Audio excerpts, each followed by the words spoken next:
আসসালামু আলাইকুম। 18 বাংলা সংবাদে সবাইকে স্বাগত জানাচ্ছি। আপনাদের সাথে আছি নাজিয়াত শাহরিন। শুরুতেই বিআরবি কেবল সংবাদ শিরোনাম।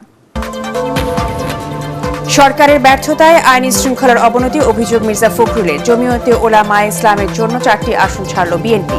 শরিক ও সমমনা দলগুলোর সাথে শিগগিরই সমঝোতা। ভোটারদের নিরাপত্তায় মাঠ প্রশাসনের কর্মকর্তাদের নির্দেশ দিয়েছেন সিইসি। নির্বাচনকে সামনে রেখে অতীতের অপবাদ ঘোচাতে আইনের শাসন নিশ্চিতের নির্দেশ। দিল্লিতে বাংলাদেশ হাইকমিশনে হামলার ঘটনায় উদ্বেগ ঢাকা। ভারতীয় হাইকমিশনারকে আবারও তলব। দেশটির সাথে তিক্ততা চায় না অন্তর্বর্তী সরকার, অর্থ উপদেষ্টা। ঢাকার উদ্দেশ্যে কাল লন্ডন ছাড়বেন তারেক রহমান। বরণ করতে প্রস্তুত বিএনপি। অর্ধ কোটিরও বেশি লোক সমাগমের আশা। শাহজালাল বিমানবন্দরে দর্শনার্থী প্রবেশে নিষেধাজ্ঞা। 30 কার্যদিবসের মধ্যে ওসমান হাদি হত্যার সাথে জড়িতদের গ্রেফতার ও বিচারের দাবি ইনকিলাব মঞ্চের। 26 ডিসেম্বর থেকে লাগাতার কর্মসূচির হুমকি। শুনছিলেন বিআরবি কেবল সংবাদ শিরোনাম। এবারে বিস্তারিত। ত্রয়োদশ জাতীয় সংসদ নির্বাচনে আসন সমঝোতার অংশ হিসেবে জমিয়তে উলামায়ে ইসলামকে 4টি আসন ছেড়ে দিয়েছে বিএনপি। সংবাদ সম্মেলনে এই তথ্য জানিয়ে বিএনপি মহাসচিব মির্জা ফখরুল ইসলাম আলমগীর বলেন, এসব আসনে থাকছে না ধানের শীর্ষের প্রার্থী। আজকালের মধ্যেই অন্য শরিকদের সাথে বিএনপির আসন সমঝোতা চূড়ান্ত হবে বলেও জানান তিনি। সরকারের ব্যর্থতায় আইন শৃঙ্খলা পরিস্থিতির অবনতি হয়েছে অভিযোগ করে বিএনপি মহাসচিব বলেন, কঠোর পদক্ষেপের মাধ্যমে নির্বাচনী পরিবেশ নিশ্চিত করতে হবে। মইনুল হাসানের রিপোর্ট। আন্দোলন সংগ্রামের দীর্ঘদিনের শরিক জমিয়তে ওলামায়ে ইসলামের শীর্ষ নেতাদের নিয়ে চেয়ারপারসনের গুলশান কার্যালয়ে সংবাদ সম্মেলনে হাজির হন বিএনপি মহাসচিব মির্জা ফখরুল ইসলাম আলমগীর জানান, সমমনা দলটিকে নীলফামারী 1, নারায়ণগঞ্জ 4, সিলেট 5 ও ব্রাহ্মণবাড়িয়া 2 মোট 4টি আসনে ছাড় দেয়া হয়েছে, যেখানে প্রার্থী দেবে না বিএনপি। এই আসনগুলোতে আমাদের কোনো প্রার্থী থাকবে না, আমাদের অন্যান্য আসনগুলোতে তাদের কোনো প্রার্থী থাকবে না, এবং আমরা যখন চূড়ান্ত ভাবে নির্বাচনের অন্যান্য আসনগুলো বাকি আছে সেটা যখন আমরা ঘোষণা করব। বিএনপি নীতি নির্ধারক আর জমিয়তে ওলামায়ে ইসলামের নেতারা জানান, দেশের মানুষের প্রত্যাশা পূরণে ঐক্যবদ্ধভাবে কাজ করার অংশ হিসেবেই এই সমঝোতা। আমরা 8 দলীয় জোটের এমন কোনো আপনার অতীতে চালাইছেন বা ওনাদের এইসব আমরা কিছু দেখি নাই এখনো। আমরা বিএনপিকে 3 টার্ম দেখছি, যার কারণে আমরা বিএনপির উপরে আস্থা রাখতে পারি। আমরা সংবিধানের প্রস্তাবনায় মহান আল্লাহর উপর আস্থা এবং বিশ্বাস পুনঃস্থাপন করব এবং কোরআন সুন্নাহ বিরোধী কোনো আইন আমরা করব না। তবে আইন শৃঙ্খলা পরিস্থিতির অবনতি নিয়ে সংবাদ সম্মেলনে উদ্বেগ জানান বিএনপি মহাসচিব। সরকারের ব্যর্থতার কারণে আইন শৃঙ্খলা পরিস্থিতির যথেষ্ট অবনতি হয়েছে। আমাদের প্রত্যাশা ছিল যে অন্তত এই কয়েকটা মাস তারা তাদের যোগ্যতার পরিচয় দেবেন এবং এফিসিয়েন্সির সঙ্গে দেশকে পরিচালনা করবেন। কিন্তু নির্বাচনের যে পরিবেশ তৈরি করা, এই পরিবেশ তৈরি করা যে তাদেরকে আরও সচেতন এবং ইতিবাচক ভূমিকা পালন করা দরকার, আরও কার্যকরী ভূমিকা পালন করা দরকার। নির্বাচন যেন আপনার অত্যন্ত সুষ্ঠু পরিবেশে অনুষ্ঠিত হয়, সেই বিষয়গুলো তারা লক্ষ্য রাখবেন, এটা আমরা আশা করি। অন্যান্য শরিক ও সমমনা দলগুলোর সাথে শিগগিরই আসন সমঝোতা চূড়ান্ত হবে বলেও জানান মির্জা ফখরুল। ধন্যবাদ। Thank you. Mainul Hasan, ATN Bangla, Dhaka. ভোটারদের ভোট কেন্দ্রে আসা যাওয়ায় নির্বিঘ্ন ও নিরাপদ করতে মাঠ প্রশাসনের কর্মকর্তাদের নির্দেশ দিয়েছেন প্রধান নির্বাচন কমিশনার এএমএম নাসির উদ্দিন। বিশেষ করে সংখ্যায় লঘু ভোটার নিরাপত্তা নিশ্চিত করার তাগিদ দেন তিনি। রাজধানী আগারগাঁওয়ে নির্বাচন ভবনে ডিসি, এসপি, বিভাগীয় কমিশনার ও আঞ্চলিক নির্বাচন কর্মকর্তাদের সঙ্গে বৈঠকে এ কথা বলেন সিইসি। এ সময় ইসি আবুল ফজল মোহাম্মদ সানাউল্লাহ বলেন, নির্বাচনের সময় আইন প্রয়োগে আইন শৃঙ্খলা বাহিনীকে সর্বোচ্চ সমর্থন ও সহায়তা করবে কমিশন। এ সময় নির্বাচনকে সুষ্ঠু করতে সঠিক দায়িত্ব পালনের আশ্বাস দেন মাঠ কর্মকর্তারা। আরও জানাচ্ছেন মুশফিকুর রহমান। উৎসব মুখর পরিবেশে অবাধ, সুষ্ঠু ও অংশগ্রহণমূলক নির্বাচন আয়োজনে মঙ্গলবার বিভাগীয় কমিশনার, পুলিশ কমিশনার সহ আঞ্চলিক নির্বাচন কর্মকর্তা ও ডিসিএসপিদের সঙ্গে মতবিনিময় সভা করেন নির্বাচন কমিশন। এ সময় মাঠ পর্যায়ে কর্মকর্তারা ইসির কাছে ভোটের বিভিন্ন চ্যালেঞ্জ, করণীয় ও মতামত তুলে ধরেন। নির্বাচন নিয়ে মাঠ পর্যায়ে ভালো কাজ হচ্ছে উল্লেখ করে ইসি আবুল ফজল মোহাম্মদ সানাউল্লাহ বলেন, দায়িত্বে থাকা আইনশৃঙ্খলা বাহিনীর ন্যায়সঙ্গত সব কর্মকাণ্ডের ব্যাপারে নির্বাচন কমিশন পরিপূর্ণ সমর্থন করবে। আপনাদের ন্যায়ানুগ সকল কাজের পেছনে নির্বাচন কমিশন দাঁড়াবে এবং আমরা দেখতে চাই ইউনিফর্ম বাহিনী, বিশেষ করে পুলিশ, মোরাল হাই গ্রাউন্ড নিয়ে রাস্তায় যেভাবে পুলিশে করার কথা সেইভাবে পুলিশিং করবে। আমরা আর ভ্যান্ডালিজম দেখতে চাই না, মব দেখতে চাই না, কোনো ধরনের পেশি শক্তি আমি দেখতে চাই না যে পুলিশের একজন সদস্যকে ইচ্ছা হচ্ছে আর কেউ অপমান করছে। অসম্ভব, দিস ইজ নট টলারেটেড। এবং you will have full support of the election commission. এ সময় নির্বাহী ম্যাজিস্ট্রেটদের মাঠ পর্যায়ে তদারকি বাড়ানোর আহ্বান জানায় নির্বাচন commission. All persons including the police personnel and all other persons involved in the process engaged in election reasonably কোনো পথ ছাড়া যদি ওনার উপর দায়িত্ব, যে দায়িত্ব অর্পিত হয়েছে আইন কর্তৃক, সে আইন কর্তৃক দায়িত্ব পালনে ব্যর্থ হয়, তাহলে এটাকে একটা ক্রিমিনাল অফেন্স হিসেবে ধরছে। সংখ্যালঘু সম্প্রদায়ের ভোটারদের ভোট কেন্দ্রে নিরাপদে আসা যাওয়া এবং বয়োবৃদ্ধ ও শারীরিক প্রতিবন্ধীদের ভোট কেন্দ্রে উপস্থিতি বাড়াতে রিটার্নিং অফিসারদের বিশেষ দায়িত্ব পালনের আহ্বান জানান সিইসি AMM নাসির উদ্দিন। এছাড়া আইন শৃঙ্খলা বাহিনীকে নিরপেক্ষভাবে নির্বাচনী দায়িত্ব পালনের আহ্বান জানান তিনি।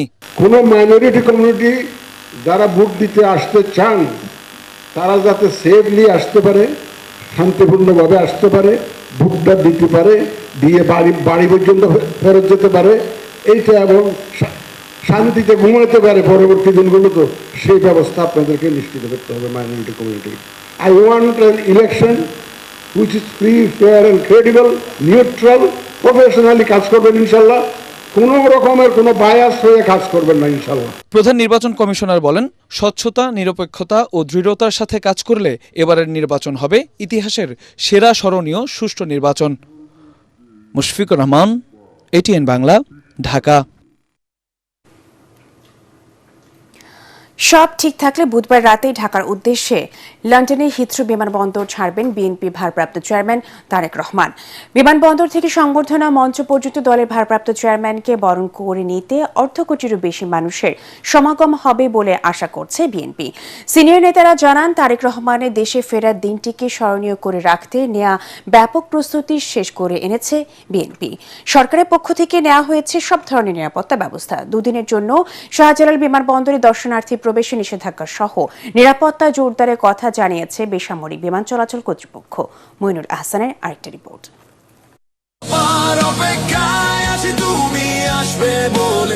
বিএনপি নেতাকর্মীদের মাঝে এখন বিরাজ করছে উৎসব আমেজ।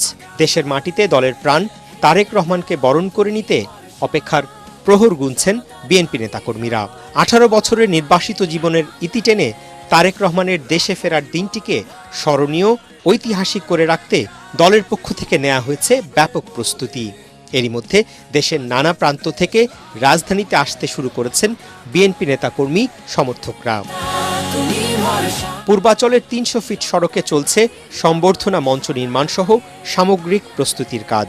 সিনিয়র নেতারা পালা করে উজ্জীবিত কর্মী সমর্থকদের নিয়ে আয়োজনের নানা দিক তদারকি করছেন। অর্ধ কোটিরও বেশি মানুষের উপস্থিতি হবে সেদিন ঢাকায় ইনশাআল্লাহ। আমাদের অন্যান্য যে প্রস্তুতি সেগুলো সম্পন্ন হওয়ার পথে, চূড়ান্ত হওয়ার পথে তারেক রহমানের স্বদেশ প্রত্যাবর্তন শান্তিপূর্ণ এবং জনতার অসংখ্য জনতার শুভেচ্ছায় সিক্ত হবেন। স্বদেশ প্রত্যাবর্তন অভ্যর্থনা কমিটির আহ্বায়ক সালাউদ্দিন আহমদ জানালেন, তারেক রহমানের দেশে ফেরাকে কেন্দ্র করে গণজাগরণের সৃষ্টি হয়েছে। তিনি আরও বলেন, ভারপ্রাপ্ত চেয়ারম্যানের নিরাপত্তার দিকটিকে সর্বোচ্চ গুরুত্ব দিচ্ছে দল। সারা বাংলাদেশের মানুষ অত্যন্ত উৎসাহ সহকারে তাকিয়ে আছেন, উদ্গ্রীব, উন্মুখ। তাকে এক নজর দেখবেন, দুটো কথা শুনবেন। চেয়ারপারসনের যে নিরাপত্তা টিম CSF বলি আমরা, সেটার সংখ্যা অনেক বৃদ্ধি করা হয়েছে এবং সরকারি মহল থেকে আমরা ইন্টেলিজেন্স এবং অন্যান্য সহায়তা, পুলিশি সহায়তা সব পাচ্ছি। এরই মধ্যে তারেক রহমানের নিরাপত্তা নিশ্চিত করতে বুধবার সন্ধ্যা থেকে 25 ডিসেম্বর সন্ধ্যা 6টা পর্যন্ত হযরত শাহজালাল আন্তর্জাতিক বিমানবন্দরে দর্শনার্থী প্রবেশে নিষেধাজ্ঞা দিয়েছে কর্তৃপক্ষ। বিমানবন্দরে পা রাখার পরই তারেক রহমানকে ঘিরে আইন শৃঙ্খলা রক্ষাকারী বাহিনী ও গোয়েন্দারা কঠোর নিরাপত্তা বলয় গড়ে তুলবেন। মইনুল হাসান, এটিএন বাংলা, ঢাকা। ভারতের সাথে তিক্ততা চায় না অন্তর্বর্তী সরকার। দুই দেশের সম্পর্ক উন্নয়নের প্রধান উপদেষ্টা চেষ্টা চালিয়ে যাচ্ছেন বলে জানালেন অর্থ উপদেষ্টা। দেশটির সাথে অর্থনৈতিক সম্পর্ক ঠিক রাখতে 50,000 টন চাল আমদানি করা হচ্ছে। অব্যাহত রয়েছে ব্যবসায়িক সম্পর্ক। উপদেষ্টা জানান, ভারত বিরোধী কর্মকাণ্ড পরিস্থিতি জটিল করছে, যা সরকারের বক্তব্য নয়। রিপোর্টে জানাচ্ছেন মাহবুব কবির চপর। শেখ হাসিনার পতনের পর থেকেই ভারতের সাথে সম্পর্কের অবনতি শুরু হয়, যা স্মরণকালের সবচেয়ে খারাপ অবস্থায় ঠেকেছে। দুই দেশের হাইকমিশনের সামনে বিক্ষোভ ও হামলা হয়েছে। একাধিকবার তলব করা হয়েছে হাইকমিশনারদের। ভারতে বন্ধ রয়েছে ভিসা কার্যক্রম। তবে প্রতিবেশী দেশের সাথে অন্তর্বর্তী সরকার এমন সম্পর্ক চায় না বলে জানালেন অর্থ উপদেষ্টা। আমরা দুই দেশের মধ্যে যেন কোনো তিক্ততা না হয়, এটা যদি বাইরে থেকে যেই করে থাকে, আমরা চাচ্ছি না এটা দুইটা দেশে অ্যাপারেন্টলি কোনো তো ঝামেলা নাই আমাদের সাথে, যে ট্রেডের ব্যাপারে বললেন, ইকোনমিকের সাথে বললেন। রাজনীতিটা খুব কাজ হচ্ছে, অথবা একটু পরে জানতে পারবেন ভারতের ব্যাপারে। আমাদের চিফ অ্যাডভাইজার রিচড আউট, উনি থাকে এত ডিটেল বলা যাবে না। আমি কথা বলেছি নিজে ভারতের হাইকমিশনার রিয়াজ হামিদুল্লাহ, আমি তো চিনি ওকে। তিনি জানান, সম্পর্ক উন্নয়নে ভারতের শীর্ষ কর্মকর্তাদের সাথে যোগাযোগ রাখছেন প্রধান উপদেষ্টা। দেশটি থেকে 50,000 টন চাল আমদানি করা হচ্ছে। না, সেটি আমি বলছি, এগুলি যারা বলছে এগুলি তো আমাদের জন্য একটু কমপ্লিকেট করে ফেলছে, তাই না? এগুলি যে আমাদের ন্যাশনাল ফিলিং তো না, এটা আমরা কেউই চাই না। তো এই যে ভারত থেকে যদি চাল না আনি, এখন আমি যদি ভিয়েতনাম থেকে আনতে যাই আরও 10 টাকা করে বেশি লাগবে। আমি এই জন্য ভারতে চটেতে ওখান থেকে আনবো না আমরা, এটা কম্পিটিটিভ প্রাইস তো অত না ওরা ভালো হবে। আমি চাল আনতেছি শুনলে একটু খুশি হবে কালকে ওরা। ভারত বাংলাদেশ সম্পর্ক খারাপ করতে তৃতীয় কোনো দেশ ইন্ধন দিচ্ছে কিনা এমন প্রশ্নে অর্থ উপদেষ্টা জানান, সন্দেহ উড়িয়ে দেওয়া যায় না। কেউ যদি করে থাকে এটা একেবারে যে এসে নাই সেটা আমি জানি না, তবে আমরা চেষ্টা করছি কোনোভাবে যেন নষ্ট হবে একটা নেইবারিং কান্ট্রিকে। আর যেখানে আমরা সবসময় বলছি যে প্রফেসর ইউনূস আমাদের চিফ অ্যাডভাইজার মহোদয় বলেছেন, আমরা কিন্তু রিজিওনালিজমে বিশ্বাস করি, সেই জন্য তো ভারত একটা বড় নেইবার। উপদেষ্টা পরিষদে রদবদলের বিষয়ে তথ্য নেই বলে জানান অর্থ উপদেষ্টা। না, আমি এখন পর্যন্ত কোনো এই ব্যাপারে কোনো ইস্যু দেখছি। মাহবুব কবির চপল, এটিএন বাংলা, ঢাকা। আর আমি সবকিছু ধ্বংস করে দিয়ে গণতন্ত্র হয় না বলে মন্তব্য করেছেন বিএনপির মহাসচিব মির্জা ফখরুল ইসলাম আলমগীর। বিকেলে চীনমৈত্রী সম্মেলন কেন্দ্রে ডেইলি স্টার আয়োজিত নির্বাচন সংলাপ অনুষ্ঠানে একথা বলেন তিনি। বলেন, ক্ষমতায় যেতে পারলে দেশের আইনশৃঙ্খলা পরিস্থিতি, শিক্ষা, স্বাস্থ্য ও খাদ্য নিরাপত্তা নিশ্চিত অগ্রাধিকার দেবে বিএনপি।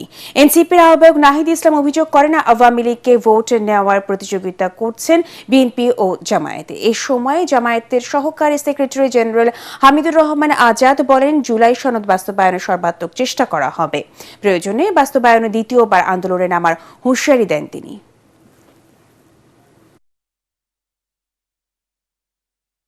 গণতন্ত্র হচ্ছে একটা কালচার। আমার মন মানসিকতা সবকিছুকে গণতান্ত্রিক করতে হবে।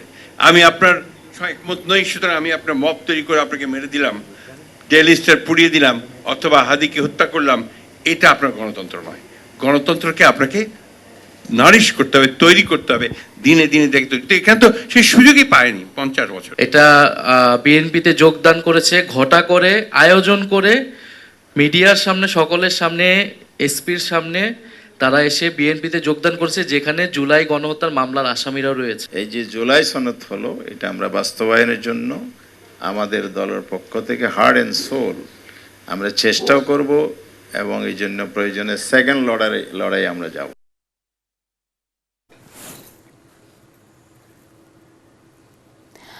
আগামী ৩০ কার্যদিবসের মধ্যে ওসমান হাদি হত্যার সাথে জড়িতদের গ্রেফতার ও বিচারের দাবি জানিয়েছে ইনকিলাব মঞ্চ। মঞ্চের সদস্য সচিব আব্দুল্লাহ আল জাবের বলেন, বিচার দাবিতে ২৬ ডিসেম্বর থেকে লাগাতার কর্মসূচি দেওয়া হবে। শাহবাগের শহীদি শপথ অনুষ্ঠানে এসব কথা বলেন তিনি। এ সময় ওসমান হাদির ভাই ওমর বিন হাদি বলেন, এই হত্যার বিচার না করা হলে ভবিষ্যতে অন্তর্বর্তী সরকারকে কাঠগড়ায় দাঁড়াতে হবে। বিস্তারিত জানাচ্ছেন ইয়াসিন রানা। শাহবাগ জাতীয় জাদুঘরের সামনে ওসমান হাদির হত্যাকারীদের গ্রেফতার ও ৩০ দিনের মধ্যে বিচার নিশ্চিত এবং ইনসাফের বাংলাদেশ বিনির্মাণে শহীদি শপথের আয়োজন করে ইনকিলাব মঞ্চ। এই বাংলার জমিনে যে আধিপত্যবাদ থেকে বসেছে, তার সমূলে উৎপাটন করব। শপথের আগে ওসমান হাদির বড় ভাই ওমর বিন হাদি তার ভাইয়ের খুনিদের অবিলম্বে গ্রেফতারের দাবি জানান। সরকারের কাছে আমি অনুরোধ করব, আপনারা যারা রাষ্ট্র ক্ষমতায় থাকাকালীন অবস্থায় ওসমান হাদিকে হত্যা করা হয়েছে, এই হত্যার দায় আপনারা এড়াতে পারবেন না।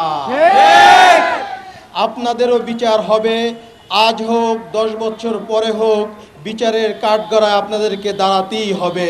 ইনকিলাব মঞ্চের সদস্য সচিব আব্দুল্লাহ আল জাবের বলেন, সহিংসতা চান না তারা, তবে শহীদ হাদির রক্তের বদলা নিবে ইনকিলাব মঞ্চ। আগামী 25 তারিখের পরে আমরা বাংলাদেশের লাগাতার কর্মসূচি ঘোষণা করব এবং সারা দেশে সেই কর্মসূচি বাস্তবায়িত হবে। বাংলাদেশকে ওসমান হাদির খুনিদের গ্রেফতার করা না পারা পর্যন্ত বাংলাদেশে আমাদের এই লড়াই চলমান থাকবে। আমরা যদি মরেও যাই, আপনারা এই লড়াই চালিয়ে যেতে প্রস্তুত আছেন না? বাংলাদেশ কঠিন পরিস্থিতির মধ্য দিয়ে যাচ্ছে জানিয়ে ইনকিলাব মঞ্চের এই নেতা বলেন, জুলাই গণঅভ্যুত্থান সমুন্নত রাখতে যে কোনো পরিস্থিতি মোকাবেলা করে এগিয়ে যেতে হবে। ইয়াসিন রানা, এটিএন বাংলা, ঢাকা। জাতীয় পার্টি ও একাংশ ও জেপি নেতৃত্বে গঠিত নতুন রাজনৈতিক জোট জাতীয় গণতান্ত্রিক ফ্রন্ট ১২২টি সংসদীয় আসনে ১৩২ জন প্রার্থীর নাম ঘোষণা করেছে। এর মধ্যে কিছু আসনে একাধিক প্রার্থী ঘোষণা করে জোটটি। রাজধানীর বনানীর হোটেল শেরাটনের বলরুমে আয়োজিত এক সংবাদ সম্মেলনে জোটের প্রার্থীদের নাম ঘোষণা করেন জাতীয় পার্টির নির্বাহী চেয়ারম্যান মুজিবুল হক চুন্নু। জাতীয় পার্টির আনিসুল ইসলাম মাহমুদ ও আনোয়ার হোসেন মঞ্জুর নেতৃত্বাধীন অংশ দুটি সহ মোট ১৮টি দল রয়েছে এই জোটে।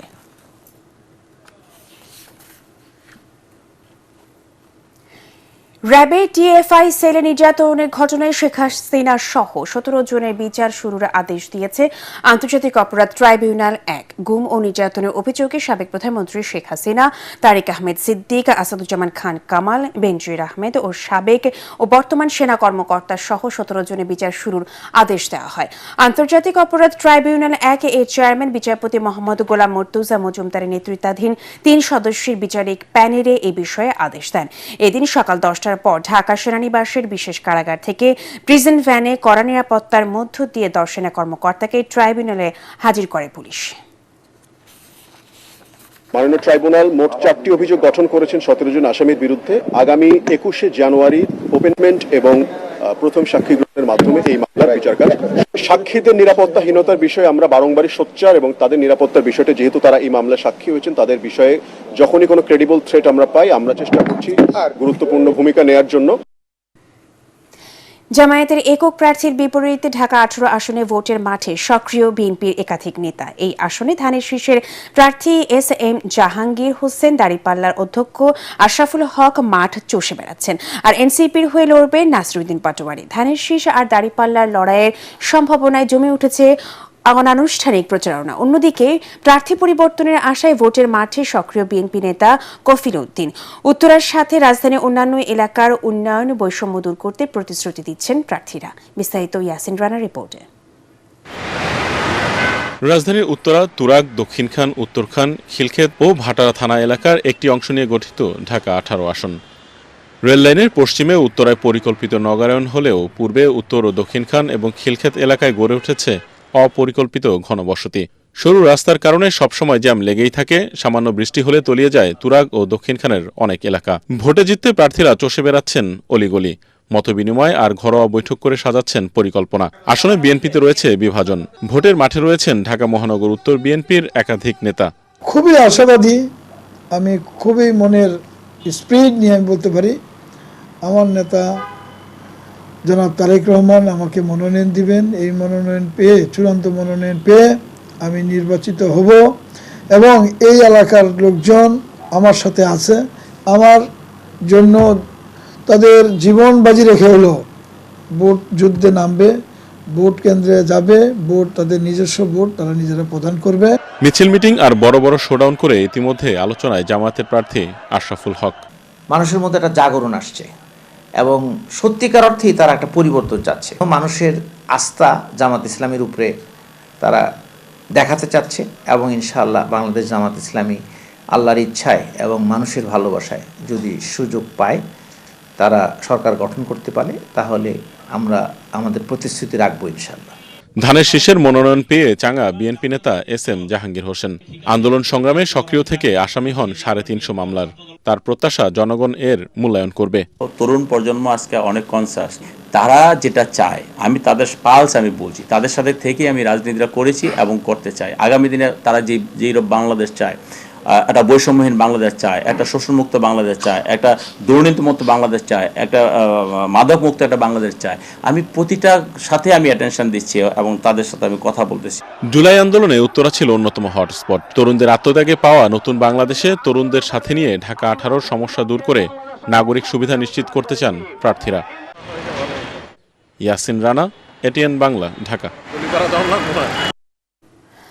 আবারও সালাম স্টিল ভোটের গাড়ির খবর। ব্রাহ্মণবাড়িয়ার সরাইলে আছেন সহকর্মী মিজান শাহজাহান, সেখানকার ভোটের হালচাল জানাচ্ছেন তিনি। সালাম স্টিল ভোটের গাড়ি নিয়ে আমরা এখন আছি ব্রাহ্মণবাড়িয়া সরাইলে। সরাইল, আশুগঞ্জ ও বিজয়নগরের একাংশ নিয়ে ব্রাহ্মণবাড়িয়া 2 এই সংসদীয় আসনটি গঠিত। এই আসনে বিএনপি কোনো প্রার্থী মনোনয়ন দেননি। তাদের অন্যতম শরিক জমিয়াতে ওলামা ইসলামের প্রার্থী জুনায়েদ আল হাবিবকে এই আসনটি ছেড়ে দিয়েছে বিএনপি। ফলে এখানে ব্যালটে ধানের শীষ থাকবে না। এই আসনে জুনায়েদ আল হাবিব খেজুর গাছ মার্কা নির্বাচন করবেন এবং বিএনপির কর্মী সমর্থকদের তার পক্ষে কাজ করার নির্দেশনা দেওয়া হয়েছে কেন্দ্র থেকে। অপরদিকে এই আসনে জামাতের প্রার্থী হিসাবে রয়েছেন জেলা জামাতের আমির মাওলানা মোবারক হোসেন। দাড়িপাল্লা এবং খেজুর গাছ মার্কার মধ্যে মূল লড়াই হলেও এই আসনে এখানে ব্যারিস্টার আনিসুল ইসলাম মাহমুদ ও আনোয়ার হোসেন মঞ্জুর নেতৃত্বাধীন জোট থেকে এই আসনে নমিনেশন পেয়েছেন জিয়াউল হক মৃধা, যিনি জাতীয় পার্টি থেকে এই আসনের সংসদ সদস্য ছিলেন। এছাড়া এই আসনে বিএনপির সাবেক সংরক্ষিত আসনের সদস্য এবং বিএনপির সহ আন্তর্জাতিক বিষয়ক সম্পাদক ব্যারিস্টার রুমিন ফারহানার পক্ষে আগামীকাল দুপুর 12টায় মনোনয়নপত্র তোলা হবে। অর্থাৎ স্বতন্ত্র প্রার্থী হিসাবে ব্যারিস্টার রুমিন ফারহানাও নির্বাচন করছেন। এই হেভিওয়েট নেতাদের মধ্যে কে নির্বাচিত হন তা দেখার জন্য অপেক্ষা করতে হবে 12 ফেব্রুয়ারি পর্যন্ত। সালাম স্টিল ভোটের গাড়ি নিয়ে এই মুহূর্তে এই হচ্ছে আমার কাছে সবশেষ খবর। জাতীয় অর্থনৈতিক পরিষদের নির্বাহী কমিটি একনেকের সভায় 46,419 কোটি টাকার 22 প্রকল্প অনুমোদন দেওয়া হয়েছে। মঙ্গলবার পরিকল্পনা কমিশনের এনইসি সম্মেলন কক্ষে প্রধান উপদেষ্টা ডক্টর মোহাম্মদ ইউনূসের সভাপতিত্বে অনুষ্ঠিত একনেকের সভায় এই অনুমোদন দেওয়া হয়। বৈঠকে পরিকল্পনা উপদেষ্টা সহ সংশ্লিষ্ট ঊর্ধ্বতন কর্মকর্তারা উপস্থিত ছিলেন। তারেক রহমানের স্বদেশ প্রত্যাবর্তনের 25 ডিসেম্বর ঢাকা শহর মানুষের মহাসমুদ্রে পরিণত হবে বলে মন্তব্য করেছেন বিএনপির কেন্দ্রীয় নেতা ও সাবেক উপমন্ত্রী অ্যাডভোকেট এম রুহুল কুদ্দুস তালুকদার দুলু। গতকাল সন্ধ্যায় নাটোরে জেলা বিএনপি কার্যালয়ে তারেক রহমানের স্বদেশ প্রত্যাবর্তন ও সংবর্ধনা অনুষ্ঠানে আয়োজিত প্রস্তুতি সভায় তিনি এই মন্তব্য করেন। সভায় নাটোর জেলা বিএনপির আহ্বায়ক রহিম নেওয়াজ সহ বিভিন্ন পর্যায়ের নেতারা উপস্থিত ছিলেন।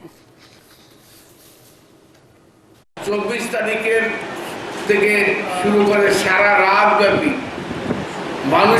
মানুষের এই ঢাকা শহর একটা মানুষের নগরীতে বাংলাদেশের মানুষ তারেক রহমানকে দেখার জন্য, তারেক রহমানকে সরাসরি দেখার জন্য মানুষ উন্মুখ হয়ে আছে তারেক রহমানকে কথা শোনার জন্য। নির্বাচনী আমেজ বিরাজ করছে রংপুর 3 সদর আসনের বিভিন্ন এলাকায়। ভোটারদের মন জয়ে অনানুষ্ঠানিক প্রচারণা চালাচ্ছেন বিএনপি ও জামায়াত প্রার্থীরা। জাতীয় পার্টি দুর্গ হিসেবে খ্যাত এই আসনটি আগামী নির্বাচনে জিতে নিতে চায় অন্য দলগুলো, যদিও সহজেই হাল ছাড়তে চায় না জাপানি তারা। তবে অবহেলিত উন্নয়ন বঞ্চিত রংপুরের জন্য যিনি কাজ করবেন তাকে এমপি হিসেবে দেখতে চান ভোটাররা। রংপুর থেকে মাহবুবুল ইসলামের রিপোর্ট, জানাচ্ছেন ফারহান ইসলাম টুম্পা। জুলাই গণঅভ্যুত্থানের পর কার্যক্রম নিষিদ্ধ আওয়ামী লীগ এবং জাতীয় পার্টির ঘাঁটি রংপুরে চলছে ভোটের নতুন হিসাব নিকাশ। ভোটের মাঠের শক্ত প্রতিদ্বন্দ্বী হিসেবে বিএনপি, জামায়াত ও এনসিপির প্রার্থীরাই এখন সক্রিয়। এই আসনে ১৯৭৯ সালে একবারই জয় পেয়েছে বিএনপি। দলীয় মনোনয়ন পাওয়া প্রার্থী বলছেন, এবার রংপুরের মানুষ পরিবর্তন চায়। আমার বিশ্বাস যে ইনশাল্লাহ এবার সবাই একবারে পুরা রংপুর একমুখী হয়ে ধানের শীষের পক্ষে থাকবে। জামায়াত প্রার্থীর দাবি শুধু প্রতিশ্রুতি নয়, রংপুর ৩ আসনের উন্নয়ন বাস্তবে রূপ দেবে জামায়াত। আর রংপুরের দীর্ঘদিনের যে বৈষম্য, এই বৈষম্য অবসানের জন্য বলিষ্ঠ কণ্ঠে আমি চেষ্টা করব। আমার বিশ্বাস যে আমাদের যে যৌক্তিক দাবি সেটা সরকার মানতে বাধ্য হবে। তবে জাতীয় পার্টির নেতাদের দাবি, এখনও এই আসনে শক্ত অবস্থানে তাদের দল। এখানে সবশেষ এমপি ছিলেন জিএম কাদের। এবারও আসনটি ধরে রাখতে চায় দলটি। প্রার্থীরা তাদের নিজে কমফোর্ট ফিল করে যাতে নির্বাচনটা করতে, লেভেল প্লেইং ফিল্ড ভুল যা বোঝায়। আইন শৃঙ্খলা পরিস্থিতির উন্নতি আমরা চাচ্ছি। আমরা চাই যদি এগুলো নিশ্চিত করা হয় তাহলে আমরা জাতীয় পার্টি আমরা এই নির্বাচনে অংশগ্রহণ করব। যদিও আগামী নির্বাচনে আসনটি দখলে নিতে মরিয়া ইসলামী আন্দোলন বাংলাদেশের প্রার্থী আমিরুজ্জামান পিয়াল, গণসংহতি আন্দোলনের তৌহিদুর রহমান ও বাংলাদেশ খেলাফত মজলিসের মাওলানা নূর আলম সিদ্দিক। স্বৈরাচার বিরোধী আন্দোলনে এই জাতীয় পার্টির যে ভূমিকা ছিল, জাতীয় পার্টি তো ফ্যাসিস্টের পক্ষে যে নগ্ন ভূমিকা তারা রেখেছে, এর প্রতি ঘৃণা জানিয়ে জাতীয় পার্টির প্রত্যেকে ইনশাল্লাহ ইসলামের পক্ষে, ইসলামী আন্দোলন বাংলাদেশের পক্ষে তাদের রায় দেবে বলে আমি দৃঢ় আশাবাদ ব্যক্ত করি। তবে সাধারণ ভোটাররা চান অবহেলিত ও সুবিধাবঞ্চিত মানুষের পাশে থেকে যিনি দুর্নীতি ও বৈষম্যমুক্ত রংপুর গঠনে কাজ করবেন তাকেই বেছে নেবেন। রংপুরের মোট ৬টি সংসদীয় আসনে এবার voter ২৫,৯৯,০০০। Bureau report, ATN Bangla. সালাম স্টিল ভোটের গাড়ি নিয়ে রাজশাহী থেকে নির্বাচনী খবর জানাচ্ছেন সহকর্মী আলী আসগর ইমন। সালাম স্টিল ভোটের গাড়ি চলছে সারা বাংলাদেশ। চলতে চলতে আমি চলে এসেছি রাজশাহী শহরে, আর রাজশাহীর ২ সংসদীয় আসন এটি। আর আমি এখন দাঁড়িয়ে আছি সাহেব বাজারে। শুনবো এখানকার মানুষের মুখ থেকে কেমন চলছে নির্বাচনী আয়োজন। ২৬ সালের ফেব্রুয়ারি মাসের ১২ তারিখে যে একটা নির্বাচন হতে যাচ্ছে, সেইখানে কি ভোট দিব এই আশায় আছি। এই সকল ডিজিটাল বাংলাদেশ সকল না থেকে যেন আসলে ডিজিটাল বাংলাদেশ হয়, সেই পথে যেন দেশটাকে আগায়, এরকম কোন সরকারকে আমরা চাচ্ছি। এখানকার তরুণরা বলছিলেন যে তারা নির্বিঘ্নে ভোট দিতে চায় এবং যে সরকারই আসুক না কেন তারা শান্তিতে থাকতে চায়, বিশেষ করে বাক স্বাধীনতা চায়। সালাম স্টিল ভোটের গাড়ি নিয়ে আছি রাজশাহী শহরে, যে কোনো সময় পৌঁছে যাব আপনার এলাকায়। আমাদের সাথে থাকুন। Centre for science tech policy and diplomacy কেন্দ্র উদ্বোধন করা হয়েছে আমেরিকান ইন্টারন্যাশনাল ইউনিভার্সিটি অব বাংলাদেশের অডিটোরিয়ামে। উদ্বোধনী অনুষ্ঠানের প্রধান অতিথি ছিলেন সাংস্কৃতিক উপদেষ্টা মোস্তফা সরওয়ার ফারুকী।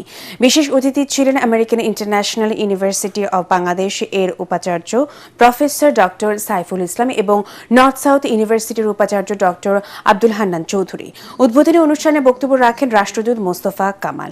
এরপর অনুষ্ঠিত হয় উচ্চ পর্যায়ে প্যানেল আলোচনায় বুয়েট, বিআইডব্লিউটিসি, bdjobs.com এবং প্রাইভেট সেক্টরের বিশেষজ্ঞরা অংশগ্রহণ করেন। পূবালী ব্যাংক বাণিজ্য সংবাদ।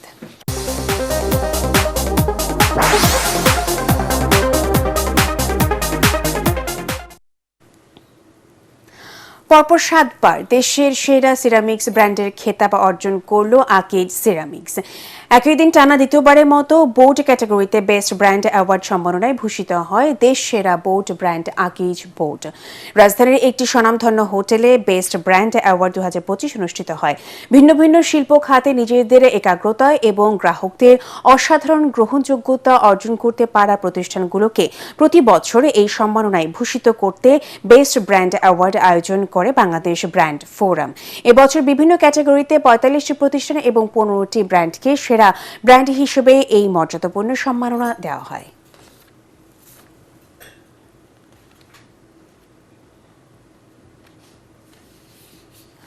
দেশের জনপ্রিয় ইলেকট্রনিক্স বাজারজাতকারী প্রতিষ্ঠান Sony ranks year and sales new year offer ক্যাম্পেইনের উদ্বোধন করা হয়েছে। রাজধানীর বাংলা মোটরের সোনারতরী টাওয়ার শোরুমে ক্যাম্পেইনের উদ্বোধন করেন সনি র্যাঙ্কসের ভাইস চেয়ারম্যান সাচিমি হোসেন। এছাড়াও উপস্থিত ছিলেন প্রতিষ্ঠানটির বিভিন্ন বিভাগের ঊর্ধ্বতন কর্মকর্তারা। ক্যাম্পেইনে ক্রেতাদের জন্য রয়েছে সেরা মানের ইলেকট্রনিক্স পণ্য, আকর্ষণীয় ডিসকাউন্ট, ফ্রি গিফট এবং বিশেষ অফার। এবারে প্রধান আকর্ষণ ডিজিটাল হুইল, যা ঘুরিয়ে নিয়ে ক্রেতারা সর্বোচ্চ 50,000 টাকা পর্যন্ত নিশ্চিত ছাড় পাবেন। অফার চলবে 31 জানুয়ারি 2026 পর্যন্ত।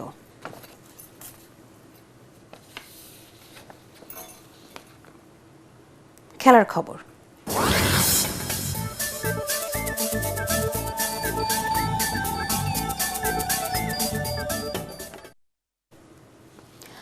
দুই বড় দলের লড়াইয়ে আক্রমণ কিংবা পাল্টা আক্রমণ তেমন দেখা গেল না। যাও আক্রমণ হলো সেগুলো ভেস্তে গেল ফিনিশিংয়ের ব্যর্থতায়। তাতে ফেডারেশন কাপে গ্রুপ পর্বে মোহামেডান ও বসুন্ধরা কিংসের মধ্যকার ম্যাচটি গোলশূন্যভাবে শেষ হয়েছে। কুমিল্লার শহীদ ধীরেন্দ্রনাথ দত্ত স্টেডিয়ামে ম্যাচটি ড্র হওয়াতেও লাভ হয়েছে সাদা কালো জার্সিধারীদের। 3 ম্যাচে 5 পয়েন্ট নিয়ে রোড টু ফাইনালে ওঠার সম্ভাবনা জোরালো করল মোহামেডান। তবে 2 ম্যাচে 2 পয়েন্ট নিয়ে কিছুটা শঙ্কায় আছে বসুন্ধরা কিংস। খেলার শেষ দিকে সহজ সুযোগ কাজে লাগাতে না পারায় লিগ ম্যাচে বসুন্ধরার কাছে পরাজয়ের প্রতিশোধ নিতে পারেনি আলফাজ আহমেদের দল।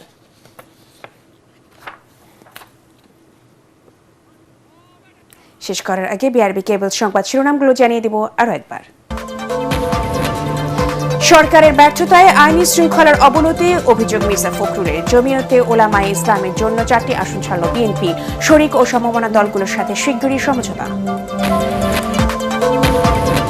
ভোটারদের নিরাপত্তায় মাঠ প্রশাসনের কর্মকর্তাদের নির্দেশ দিয়েছেন সিইসি। নির্বাচনকে সামনে রেখে অতীতের অপবাদ ঘোচাতে আইনের শাসন নিশ্চিতের নির্দেশ। দিল্লিতে বাংলাদেশ হাইকমিশনে হামলার ঘটনায় উদ্বেগ ঢাকা। ভারতীয় হাইকমিশনারকে আবারও তলব। দেশটির সাথে তিক্ততা চায় না অন্তর্বর্তী সরকার, অর্থ উপদেষ্টা। ঢাকার উদ্দেশ্যে কাল লন্ডন ছাড়বেন তারেক রহমান। বরণ করতে প্রস্তুত বিএনপি। অর্ধ কোটিরও বেশি লোক সমাগমের আশা। শাহজালাল বিমানবন্দরে দর্শনার্থী প্রবেশে নিষেধাজ্ঞা। 30 কার্যদিবসের মধ্যে ওসমান হাদি হত্যার সাথে জড়িতদের গ্রেফতার ও বিচারের দাবি ইনকিলাব মঞ্চের। 26 ডিসেম্বর থেকে লাগাতার কর্মসূচির হুমকি।